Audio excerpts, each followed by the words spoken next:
Bismillahirrahmanirrahim. Assalamualaikum warahmatullahi wabarakatuh. Ya, sehat Bapak Ibu semuanya? Masih semangat ibadahnya? Masih, termasuk ngaji ya, insyaallah semangat. Alhamdulillahirabbil alamin wal aqibatu lil muttaqin wala udwana illa 'alal zalimin. Wassalatu wassalamu ala sayyidina Muhammadin sayyidil mursalin wa ala alihi wa sahbihi ajma'in, amma ba'd. Qala rabbi shrah li sadri wa yassir li amri wa hlul 'uqdatam min lisani yafqahu qawli. Qala mu'allif rahimahullah wa nafa'ana Allah wa bi ulumihi. Baik Bapak Ibu semuanya, kita lanjut pembahasan ngaji kita. Kemarin terakhir kita sudah masuk ke pasal yang nomor 2, yaitu niat dalam mencari ilmu.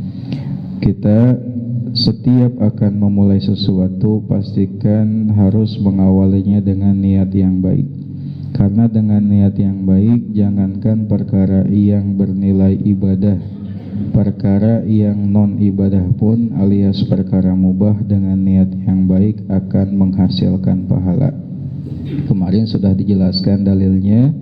Yang pertama adalah dalil tentang dalil hijrahnya Nabi itu, innamal a'malu binniyat wa innamal likulli imri'in ma nawa. Lalu yang kedua adalah hadis betapa banyak amal yang rupanya rupa amal dunia, tapi dengan baiknya niat ia menjadi amalan akhirat. Sebaliknya betapa banyak amal yang rupanya amalan akhirat, berpotensi dapat pahala, tapi karena niatnya buruk maka kita pun tidak dapat pahala. Ngaji ini adalah amalan akhirat, dan jangan sampai kita punya niatan yang buruk atau gak punya tujuan niat sama sekali. Pastikan kita pintar dalam mengelola niat, karena satu amal itu pahalanya bisa berlipat-lipat dengan banyaknya niat. Ya, jadi orang mukmin yang cerdas itu pintar dalam mengatur dan mengelola niat. Satu amal mungkin orang biasa niatnya satu, tapi orang yang hebat itu niatnya bisa banyak, otomatis pahalanya pun akan banyak. Kemarin di antara niat kita mencari ilmu itu, yang pertama adalah niat mencari ridhonya Allah, yang kedua ingin masuk surga, yang ketiga menghilangkan kebodohan dalam diri sendiri dan orang lain, yang keempat menghidupkan agama dan mengekalkan agama Islam, lalu yang kelima ya mensyukuri nikmat akal dan nikmat sehatnya badan. Kita tidak boleh niat apa? Satu, tidak boleh iqbalan nasi ilaih, tidak boleh ingin dipandang manusia. Kemudian walas tijlaba khutamid dunya, tidak boleh punya niat ingin menarik harta benda dunia, dan tidak boleh punya niatan ingin dapat kemuliaan pada penguasa dan selainnya. Qala berkata, kita lanjut. Qala berkata Muhammad bin Hasan rahimahullahu taala. Muhammad bin Hasan rahimahullahu taala. Laukanan nasu apabila manusia kulluhum seluruhnya, abidi adalah hambaku. Abid itu hamba sahaya. Hamba sahaya itu budak, bahasa sekarang itu budak tapi bukan anak kecil ya. Budak itu manusia tapi tidak memiliki hak-haknya sebagai manusia. Dia posisinya sama seperti binatang saja, meskipun rupanya manusia. Artinya apapun yang ia kehendaki adalah tidak ada kehendak raja, kehendak pemilik adalah kehendaknya, keinginan pemiliknya adalah kehendaknya, kemauan pemiliknya adalah kemauannya. Jadi dia gak punya pilihan atas apa yang ia lakukan. Namanya abid. La'ataqtuhum, pasti aku akan memerdekakan mereka. La'ataqtuhum, pasti aku akan memerdekakan mereka. Wa tabarra'tu, dan aku berlepas diri an walaihim, dari wala mereka. Wa tabarra'tu, dan aku berlepas diri an walaihim, dari wala mereka.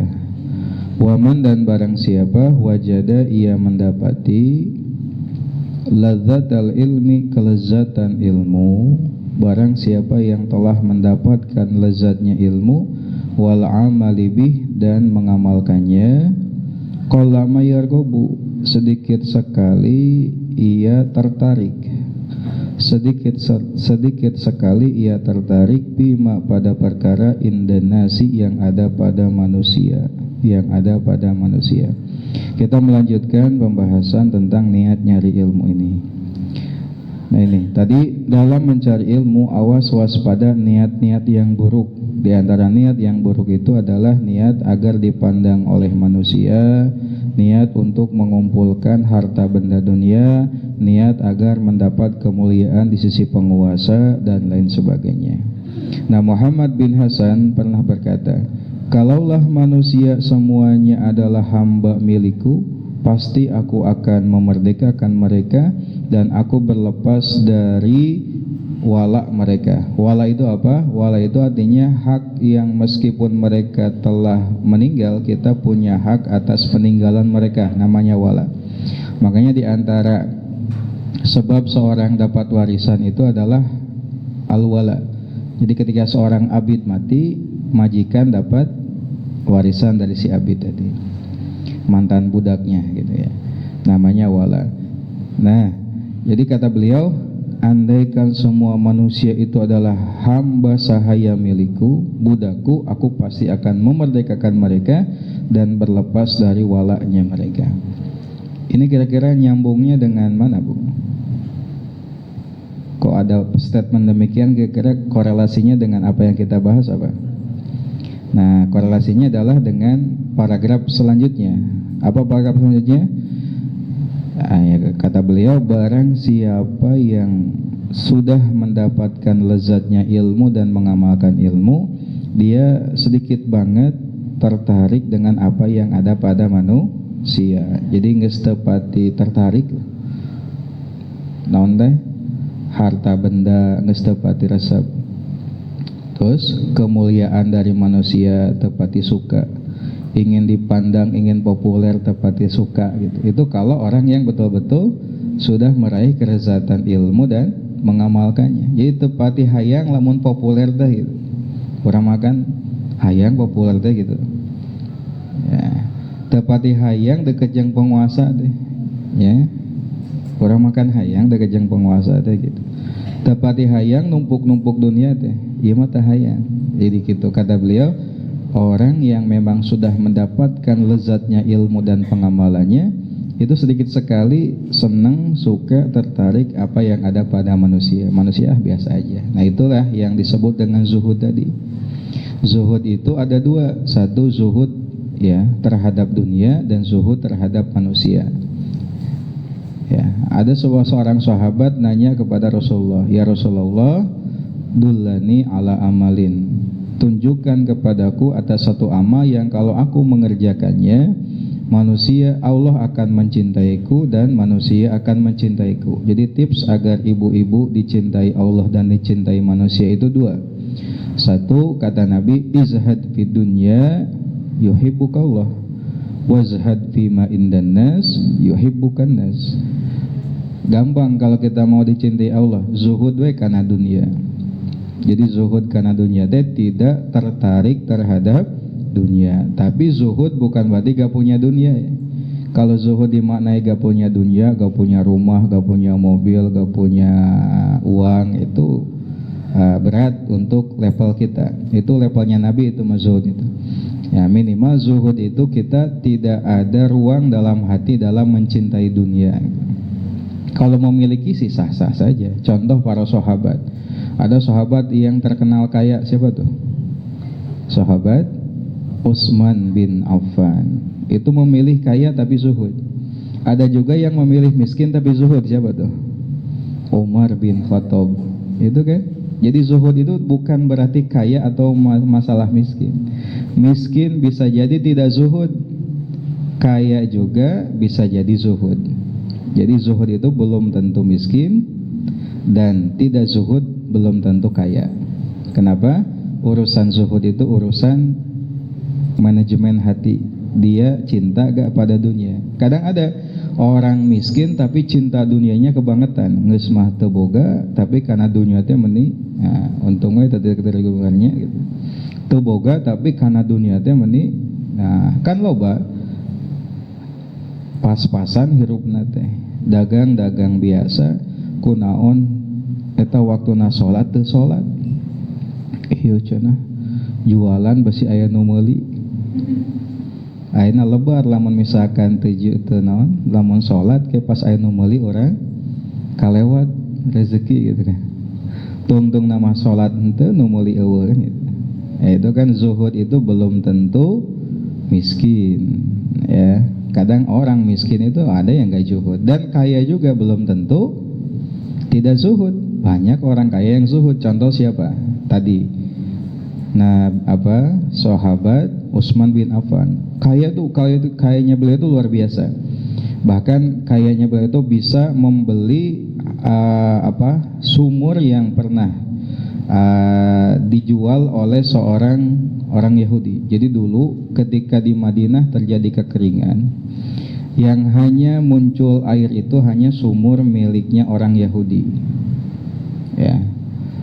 Nah, sumur orang Yahudi ini, ya namanya orang Yahudi ya, gak terlalu peduli terhadap nasib umat Islam. Ketika umat Islam kehausan, kekurangan air, hanya satu air itu aja yang ada, milik orang Yahudi. Lalu Nabi pun mengadakan sayembara, maka siapa yang bisa memilikinya, maka baginya adalah surga. Lalu Utsman bin Affan ini pun bernegosiasi dengan orang Yahudi tadi. Saya beli sumurnya, gak bisa. Ini sedang cuan-cuannya. Orang lain sedang kekeringan, kesulitan, gak ada air. Air hanya satu-satunya. Orang bodoh mana yang mau menjual sumur itu? Ya bener nih, muncul orang otak bisnis pasti gitu. Semuanya berpikir pasti kayak gitu. Kalau otaknya otak bisnis ya. Ya udah kalau gitu, kalau dijual kira-kira mau berapa? Gak bisa. Ya udah saya beli setengahnya aja. Akhirnya dibeli setengahnya dengan harga yang mahal, luar biasa, mahal banget. Ada satu riwayat nyebutin 12.000 dirham. Dirham itu, satu dirham itu 4,25 gram emas. Satu dirham, satu dinar. Kalau 1.000 dinar berapa tuh?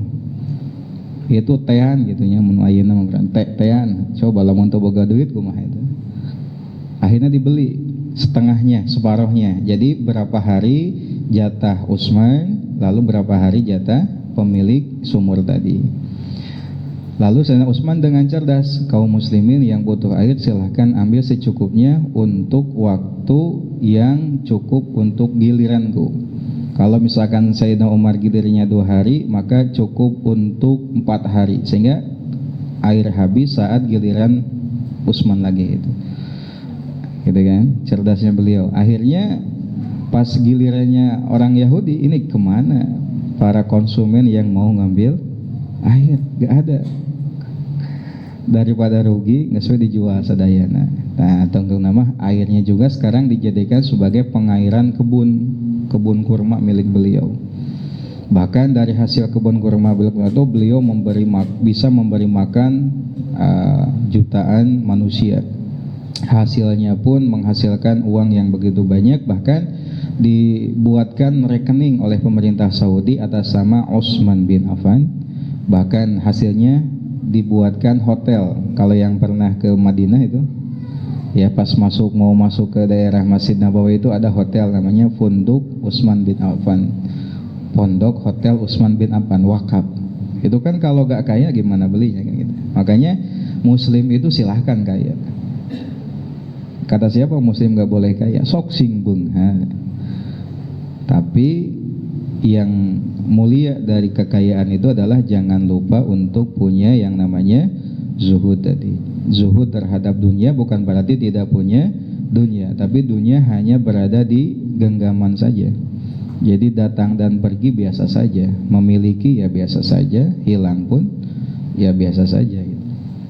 Tidak masuk ke dunia, ke hati lah itu. Jadi orang miskin belum tentu zuhud ya. Orang kaya juga belum tentu tidak zuhud. Jadi miskin dan kaya itu bukan berarti dua-duanya mulia. Miskin yang syukur, miskin yang bersabar, kaya yang syukur itu mulia. Tadi, jadi orang yang zuhud itu seperti itu ya.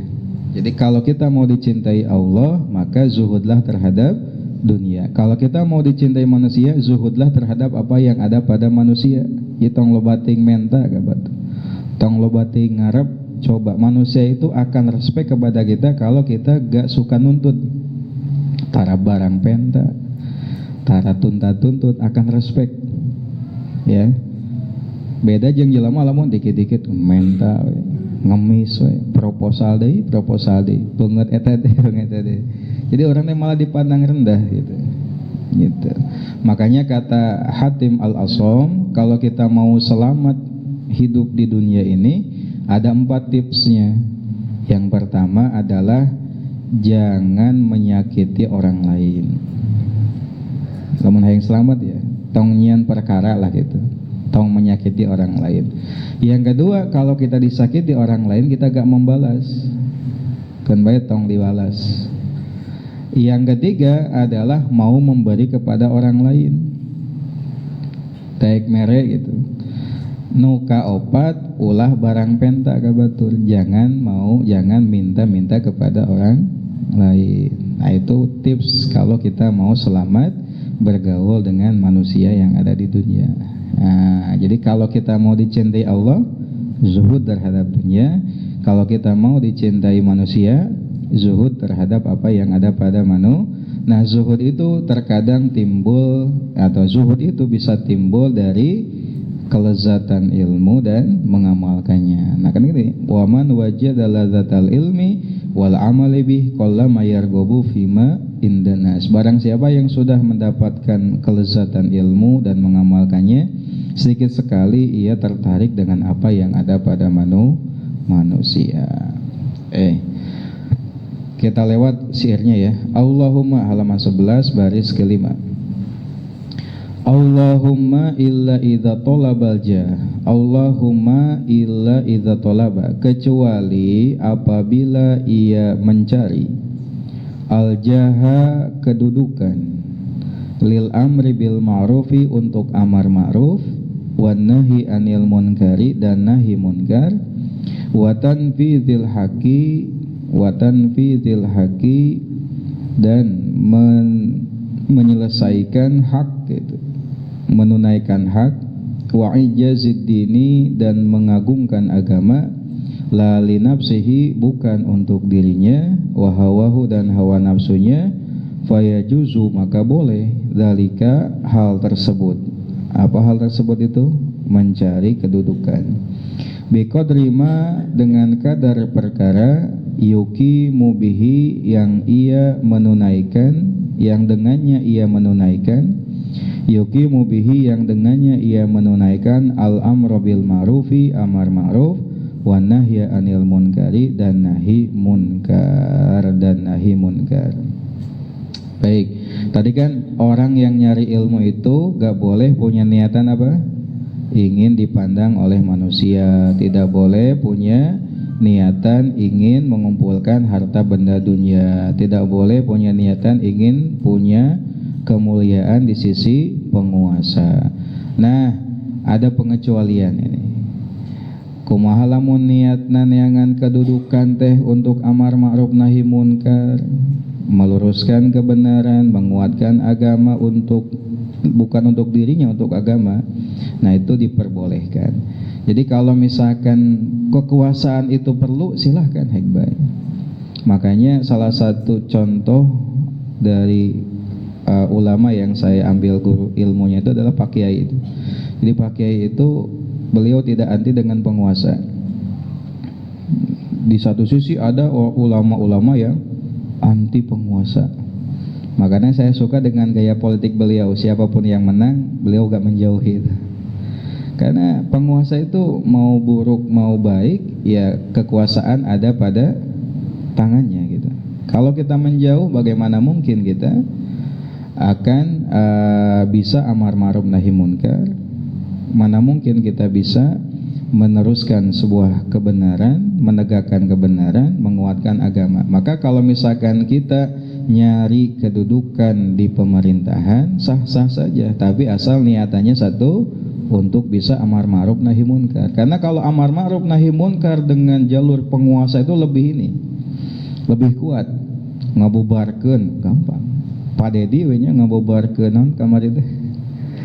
Eta teh tempat hiburan ya, taman wisata itu gampang-gampang saja kalau lewat jalur kekuasaan. Coba lamun jalur pribadi, komo lamun jalur ulama gitu malidenge kan itu.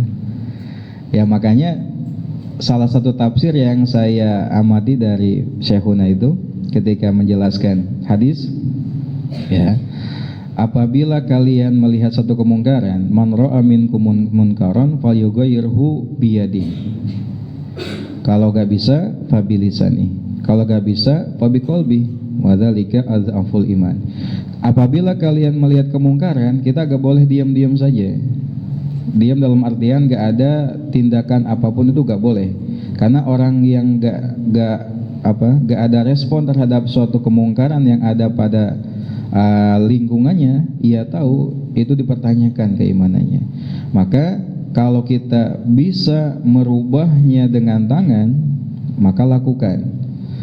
Kalau tidak bisa, maka dengan lisan. Kalau tidak bisa, maka dengan hati minimal, meskipun itu paling rendah, paling lemah.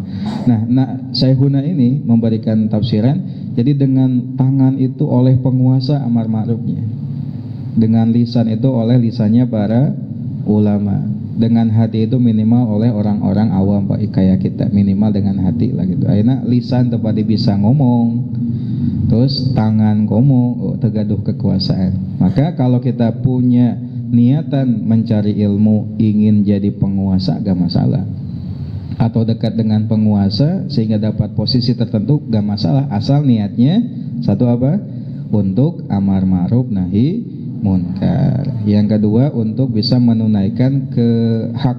Jadi orang bisa mewarnai pemerintahan. Lamun pemerintah bengkok teh bisa diberi nasihat gitu. Menguatkan agama. Itu mungkin salah satu kenapa Pak Kiai besar-besar ini bangunannya adalah yaitu dekat dengan pemerintah dan mengajukan proposal gampang gitu. Dekat dengan pemerintah. Ya makanya saya juga ketika mondok itu ada dua guru yang secara sikap terhadap pemerintah itu beda. Yang pertama guru saya itu, beliau ini sangat jauh dengan pemerintah. Bahkan ngaji itu apapun fasilitas itu hasil dari beliau sendiri atau dari urunan warga yang ngasih. Adapun dari pemerintah tuh gak mau sama sekali. Bahkan dari caleg ngasih bantuan gak mau. Pesantrennya sangat sederhana. Pokoknya apapun yang nempel di pesantren ya, itu harus dari yang halal, yang jelas dari saya atau dari masyarakat. Tidak nerima dari pemerintah. Pas datang ke sini, Pak Kiai dekat dengan pemerintah. Tapi ya niatan beliau ini lurus, niat beliau ini baik. Maka gak masalah ya. Silahkan kembali kepada niatnya dia, kelola niatnya. Baik, selanjutnya kita lanjut untuk ya selanjutnya. Wayan bagi dan seyogianya litolibil ilmi, untuk pencari ilmu, ayatafakkaro, agar ia bertafakur fidzalika, tentang hal tersebut. Fa innahu, karena sesungguhnya ia ta'allamul ilma, ia menuntut ilmu, ia mempelajari ilmu, bijuhdin, dengan kesungguhan, kasirin yang banyak, bijuhdin, dengan kesungguhan, kasirin yang banyak.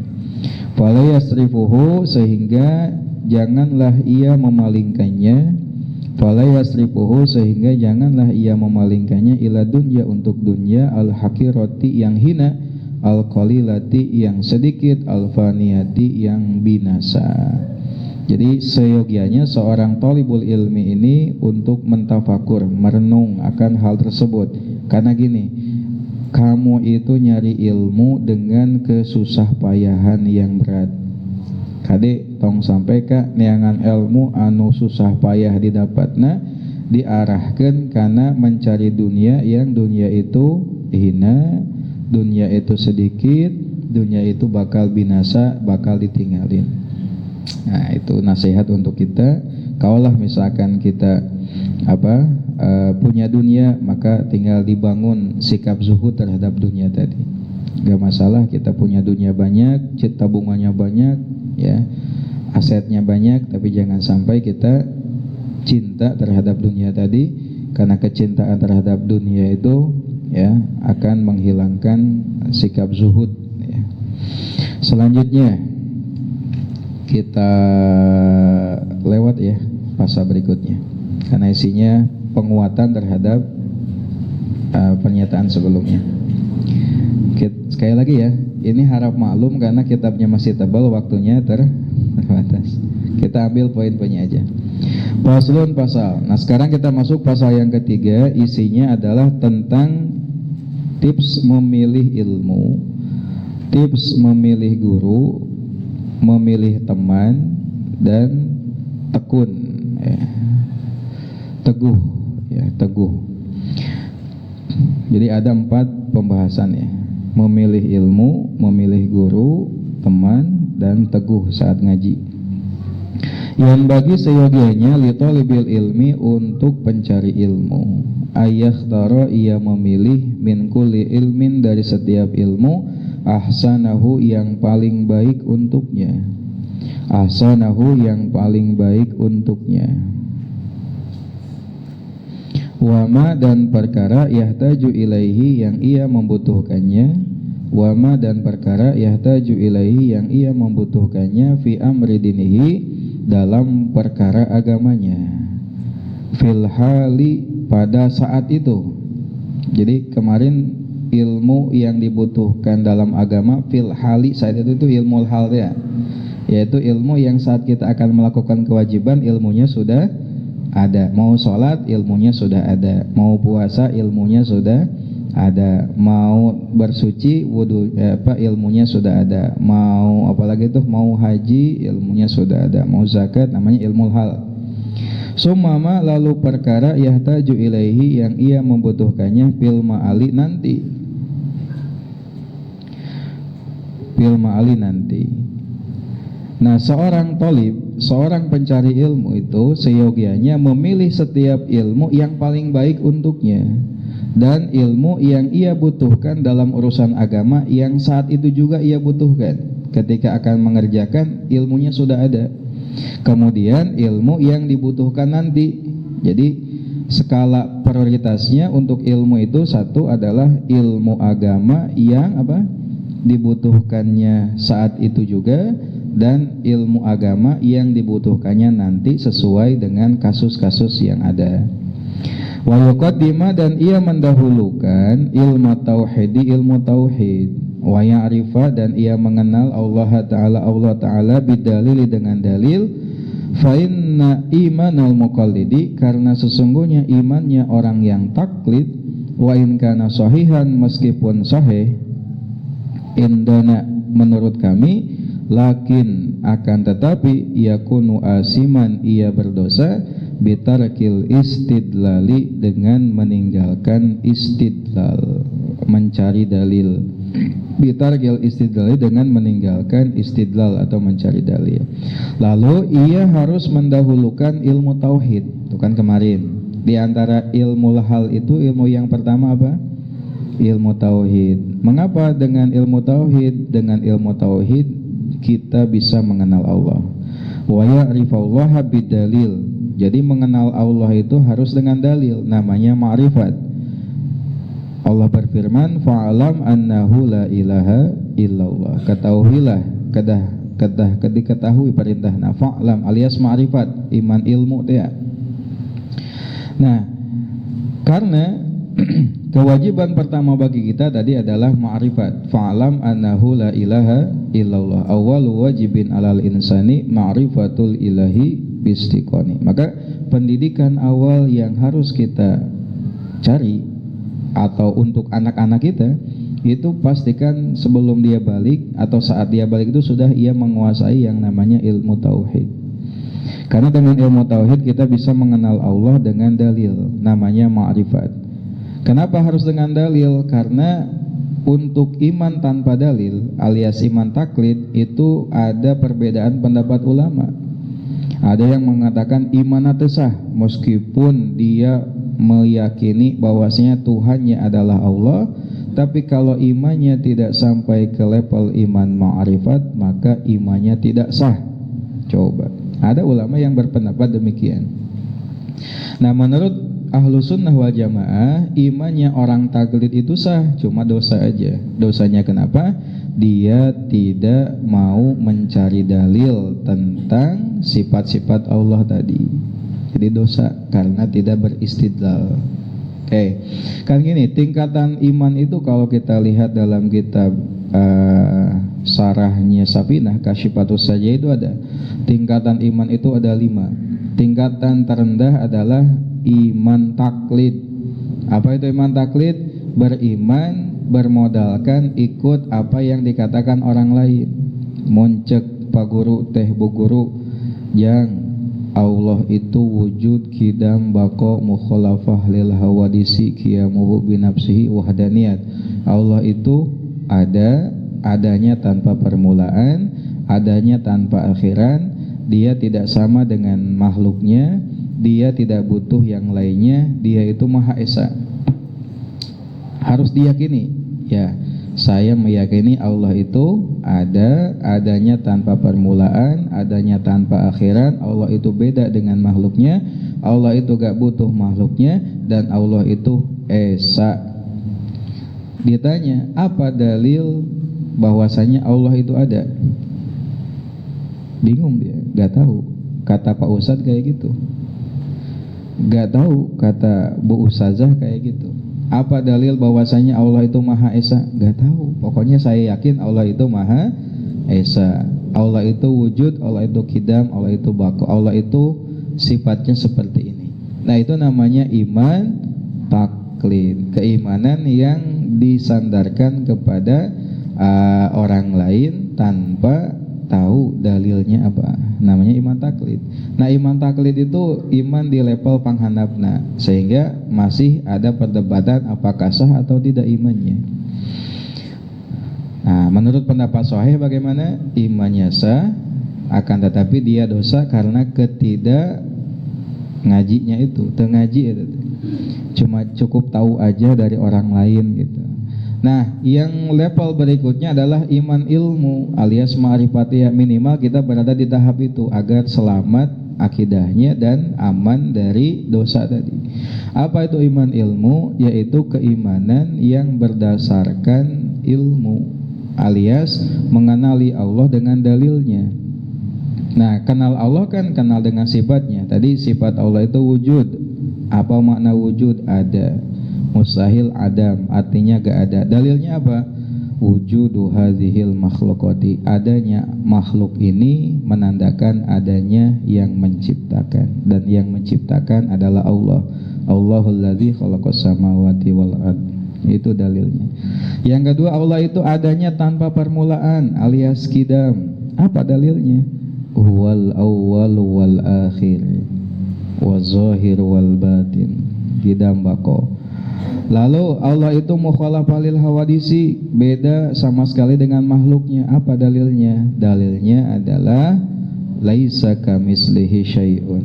Allah itu beda dengan apapun, gak sama dengan apapun. Kalau Allah sama dengan makhluknya, pasti Allah baru. Kalau Allah baru itu mustahil. Nah, itu kalau pakai dalil akal. Minimal kita tahu dalil itu. Makanya dalam itu yang tahun kemarin kalau ibu-ibu ikutan yang dalam kitab Aqidatul Awam itu saya sebutkan wujud maknanya apa, dalawannya apa, dalilnya apa.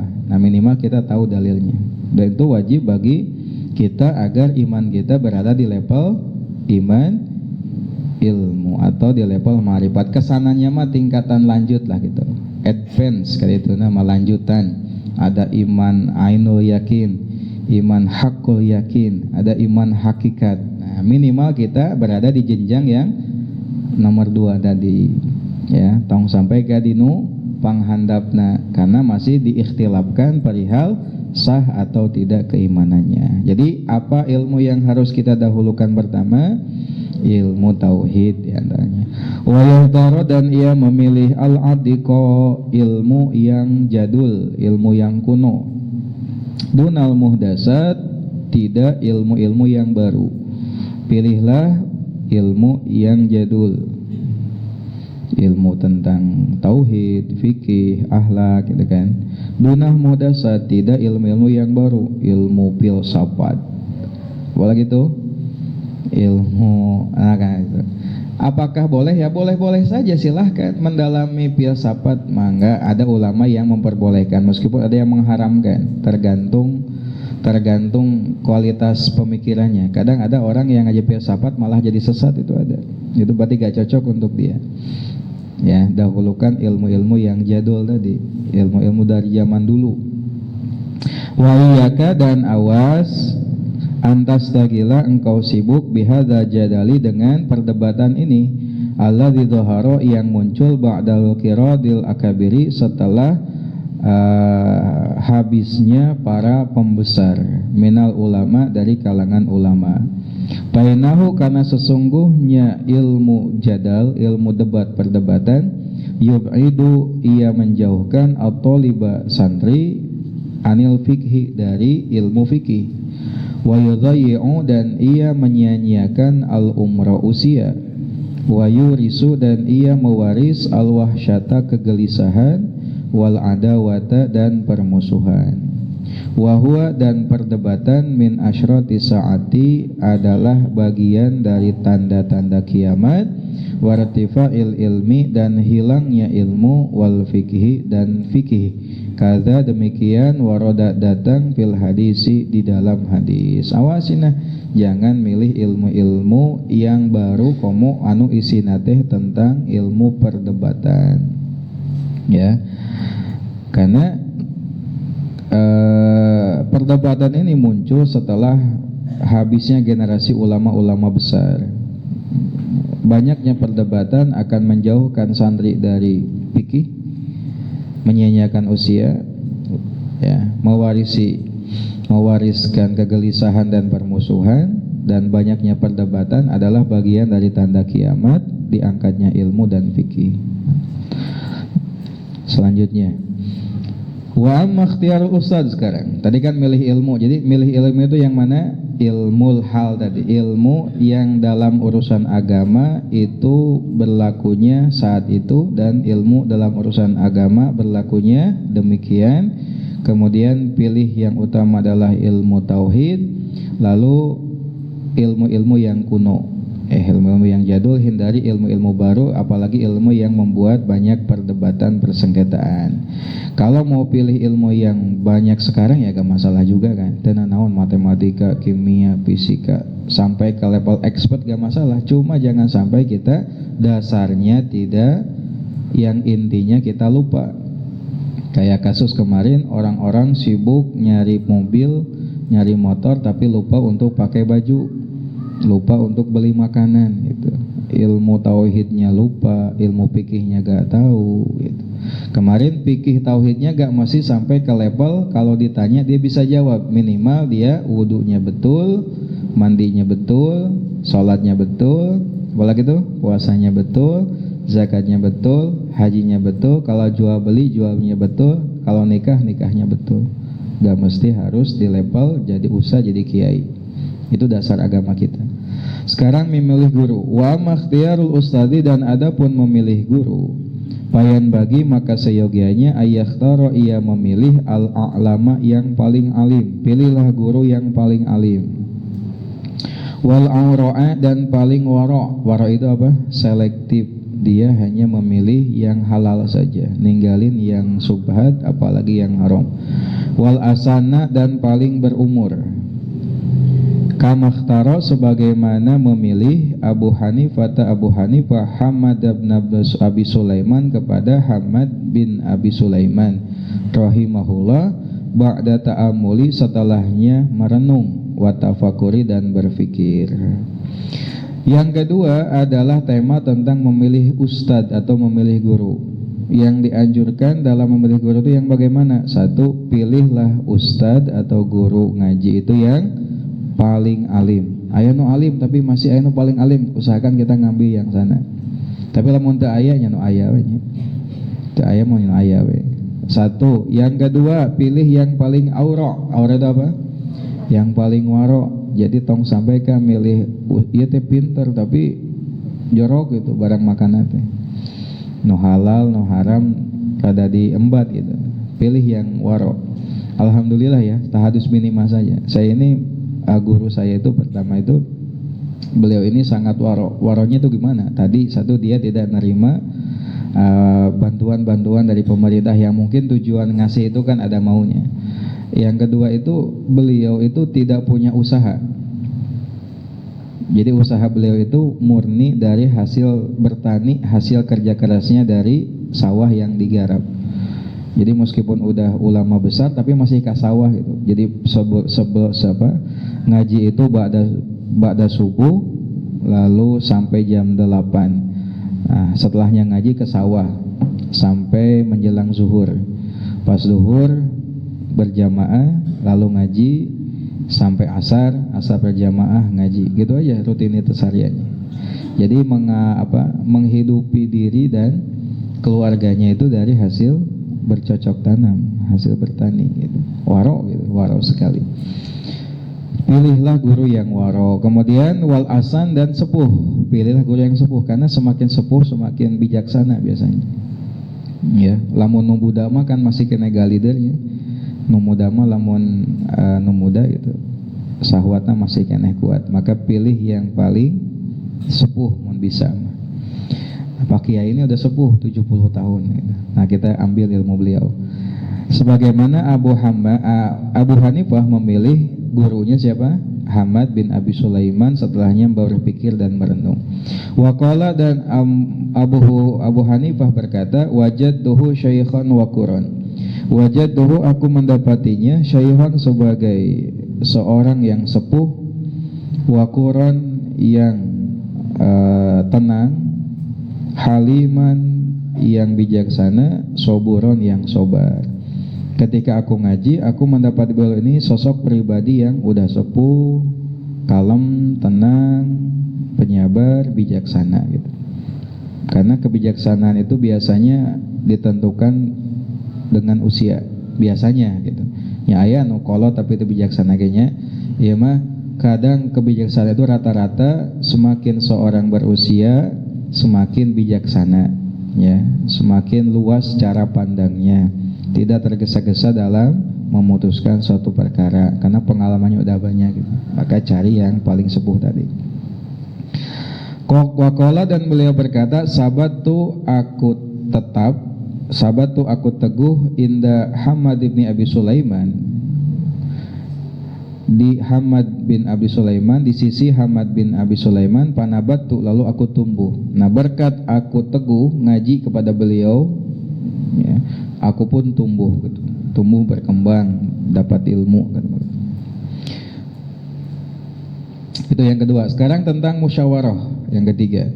Waqala dan berkata Abu Hanifah rahimahullah, sami itu aku mendengar hakiman seorang yang bijaksana, min hukama Samarqandi, dari hukama Samarqandi. Hukama itu para bijaksana, bijak bestari lah gitu ya, orang yang kalau ngomong itu suka benar.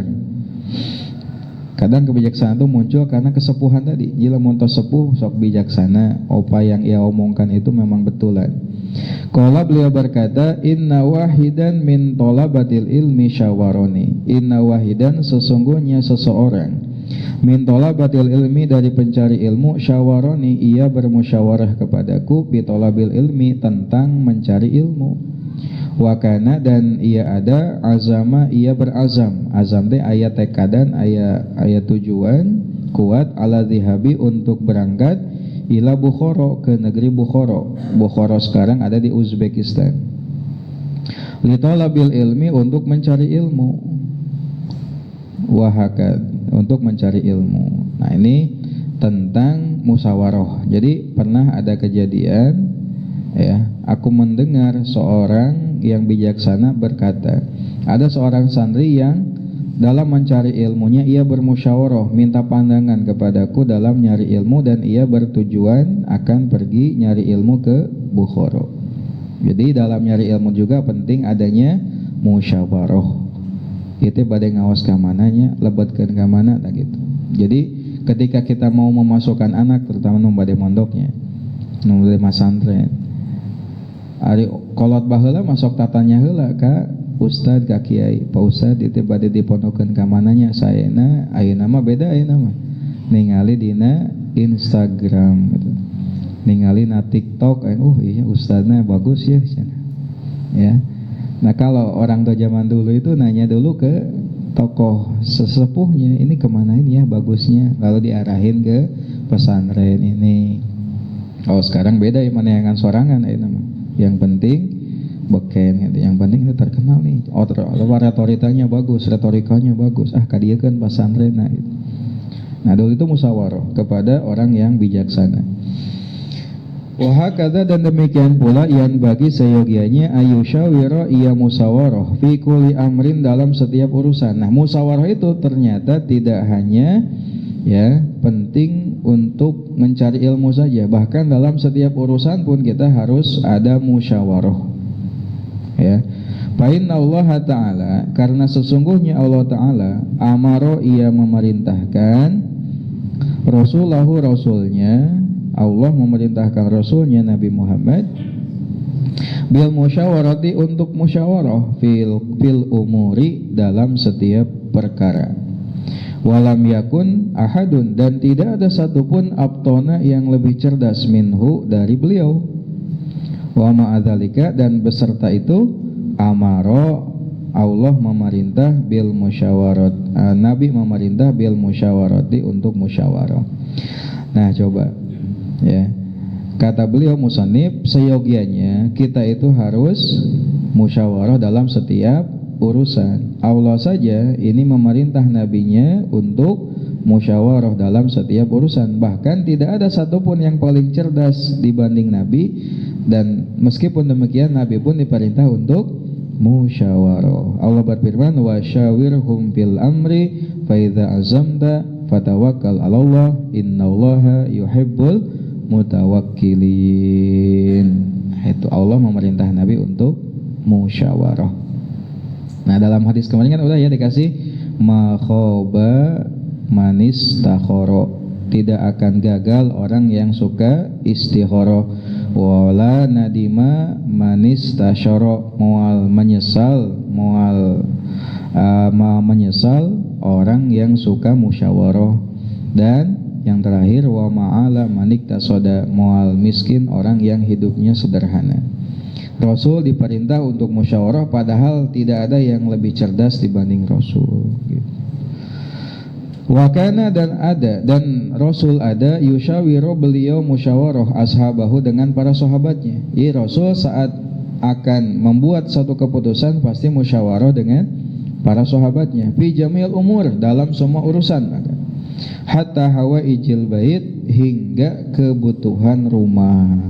Tuh, hingga kebutuhan rumah. Nah kita bagaimana dalam hal apapun, apakah suka musyawarah atau enggak, terutama dalam kebijakan sebuah lembaga.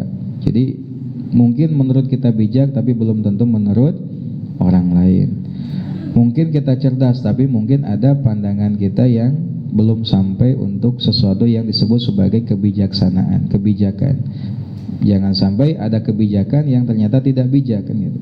Namanya aja kebijakan tapi isinya tidak bijak gitu. Makanya pentingnya musyawarah.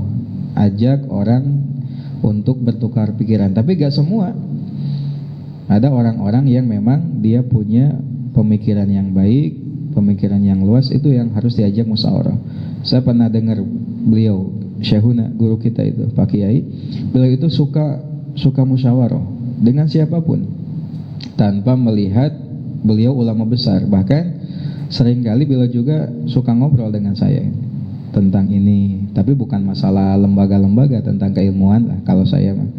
Mungkin kalau yang lainnya tentang lembaga, tentang suka musyawarah. Beliau itu alim tapi menempatkan posisi ya biasa saja gitu ya. Jadi tawadunya beliau gitu. Jadi tidak sungkan untuk ngajak diskusi, ngajak musyawarah dengan yang muda sekalipun, bahkan bawahannya jauh bawah banget kan. Itu teladan banget ya gitu. teladan sekali. Qala berkata Ali karamallahu wajah, Imam Ali karamallahu wajah, mahalaka mru'un an masyuratin, mahalaka tidak akan celaka umru'un seseorang an masyuratin dari musyawarah. Seorang tidak akan binasa dari apa yang ia musyawarahkan. Jadi musyawarah heula.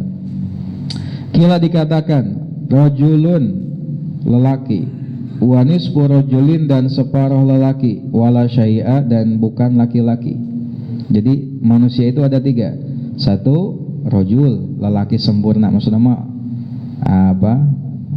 orang yang inilah yang komplit lah. Wanis rajul separuh laki-laki, wala syai'a. Farajul rajul itu man lahu ra'yun shaib, man yaitu orang lahu baginya ra'yun shaib pemikiran yang tepat. Wa yusyawiru dan ia musyawarah. Orang yang pemikirannya suka tepat tapi ia daek musyawarah, itulah rajul, lelaki tulen. Wanis rajul dan separuh laki-laki man yaitu orang lahu baginya ra'yun shaib pemikiran yang tepat, walakin akan tetapi la yusyawiru ia tidak mau musyawarah, au yusyawiru atau ia musyawarah walakin akan tetapi la ra'ya lahu tidak punya pandangan, tidak punya pemikiran.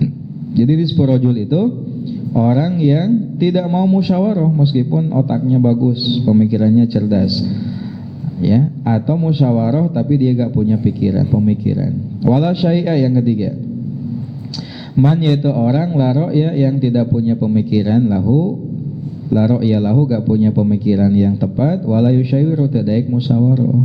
Jadi manusia itu kabagi tilu berarti kahiji di tahapan anu sae mah kumaha, otakna sae, pemikirannya luas, mau musyawarah gitu. Yang kedua separuh ya mah, otakna sae tapi tara daek musyawarah, atau daek musyawarah tapi otakna teh kirang sae. Nu katilu adalah anu katilu la syai'a ya mah. Ieu mah geus mah pemikiranna kacau gitu kan. Teu daek musyawarah gitu. Nah, kata Imam Ali tidak akan celaka seseorang yang mau musyawarah. Bahkan kata Nabi kan tidak akan menyesal orang yang suka musyawarah.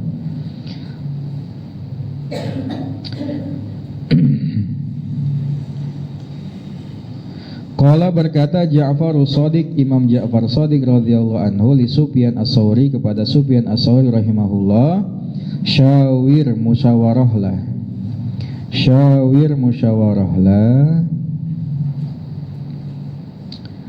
fi amri dinika, fi amrika dalam perkaramu, alladzi yakhshawnallaha ta'ala kepada orang-orang yang takut kepada Allah. Nah, siapakah orang yang cocok untuk diajak musyawarah? Di antaranya adalah sebagaimana yang direkomendasikan oleh Ja'far As-Shadiq kepada Sufyan Ats-Tsauri. Kata beliau, musyawarahlah dalam urusanmu kepada orang-orang yang takut kepada Allah. Siapakah orang yang takut kepada Allah itu? Innama yakhsyallaha min ibadihil ulama. Ya, gitu. Mengatakan kebiasaan masyarakat baheula-nya nanaon teh tataros heula ka ustad teh, bade ngadamel bumi naros ka ustad, musyawarah jeung ustad. Bade nganamian budak tataros ka ustad, ieu saeuna namina sahanya? Oh, Asep. Oh, meskipun namina Asep tapi laras jadi ayeuna mah kan Azalia, Mikaela, ya kan.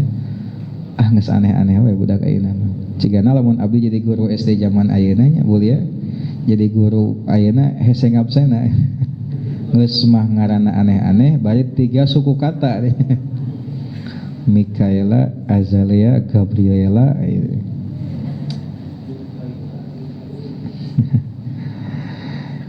Padahal nggak sesuai Jibrilnya, Gabriela teh, Jibril, Mikail, Israfil gitu. Nah, jadi musyawarah lah dengan orang-orang yang takut kepada Allah. Wa talabul ilmi dan mencari ilmu min a'lal umuri dari perkara yang paling luhur. Wa as'abiha dan yang paling sulit. Pakanat maka ada al musyawaratu musyawarah bihi di dalamnya ahamma lebih penting, wa aujaba dan lebih wajib. Nah, dalam nyari ilmu itu ya, ilmu itu perkara yang paling luhur, perkara yang paling sulit, maka musyawarah dalam hal nyari ilmu itu sangat penting dan sangat wajib.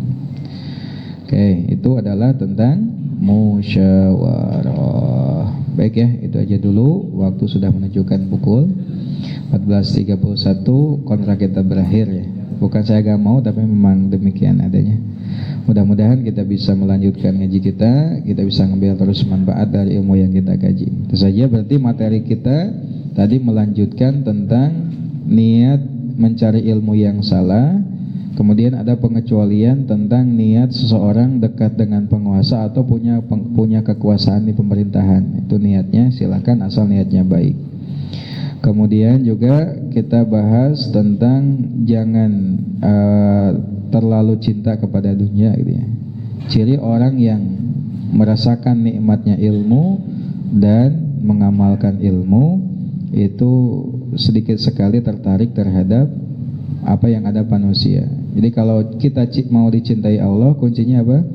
Zuhud terhadap dunia. Kalau mau dicintai manusia, zuhudlah dari apa yang ada pada manusia. Kemudian dalam memilih ilmu, cari ilmu yang mana dulu? Ilmu yang paling baik untuknya, yaitu ilmu yang dibutuhkan dalam urusan agama saat itu juga. Kemarin ada ilmu tauhid, ilmu fikih, ilmu akhlak. Lalu ilmu agama yang berikutnya baru ilmu-ilmu dalam urusan keduniawian, IPS, IPA, matematika, biologi. Mangga silahkan. Jadi dokter gak masalah. Tenang naon, hebat. Jadi insinyur, jadi pilot, tenang naon, hebat. Tapi tong sampai ke ilmu yang wajib tadi kita abaikan gitu. Kemudian yang selanjutnya apa tuh? Memilih guru. Pilihlah guru yang sepuh, guru yang paling alim, guru yang paling waro. Kemudian untuk selanjutnya adalah masalah musyawarah dalam segala urusan. Nabi aja orang yang paling cerdas oleh Allah disuruh untuk musyawarah. Nabi pun sama sahabat suka musyawarah, bahkan urusan yang sepele, urusan dalam hal pemenuhan rumah, masalah rumah tangga juga kadang musyawarah. Ya, itu sebagian faidah, mudah-mudahan ada faidah yang bisa kita ambil. Kalau misalkan pembahasannya atau pembawaannya kurang tepat, mohon dimaafkan.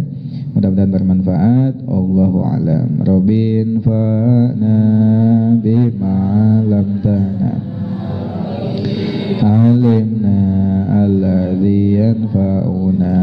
Rabbi fakihna wa fakih alana wa karabatil lana bidinina tawassalna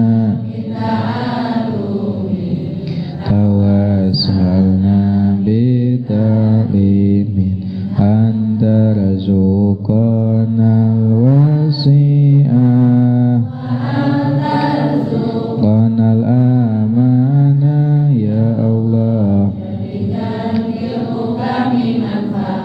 ya Allah. Kami ilmu manfaat ya Allah. Kami dan semua kerabat sahabat terhadap dengan belajar kami meminta, dengan mengajar kami luaskanlah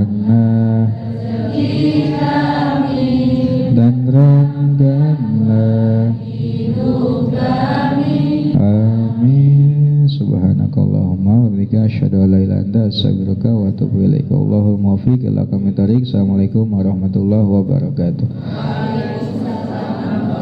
Sallallahu